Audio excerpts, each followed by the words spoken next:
আচ্ছা, সত্যি করে বলো তো এই ডিজাইনটি তোমাদের কাছে কেমন লেগেছে?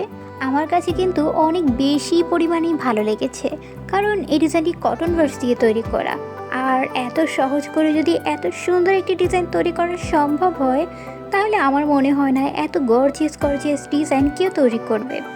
আর বিশেষ করে যে আপুরা একদম মেহেদি পরতে পারে না, তারা তো অনেক বেশি খুশি হয়ে যাবে এই ডিজাইনটি দেখে। তাই সবাইকে একটি ছোট্ট রিকোয়েস্ট করছি যে ভিডিওটি না টেনে সম্পূর্ণ দেখো, নয়তো ভিডিওটি ভালোভাবে বুঝতে পারবে না। আর তুমি যদি আমার এই চ্যানেলের নতুন সদস্য হয়ে থাকো, তাহলে প্লিজ আমার এই চ্যানেলটিকে সাবস্ক্রাইব করে দিও। আর যদি ভিডিওটি ফেসবুক পেজ কিংবা অন্য প্ল্যাটফর্ম থেকে দেখে থাকো, তাহলে অবশ্যই ফলো মি।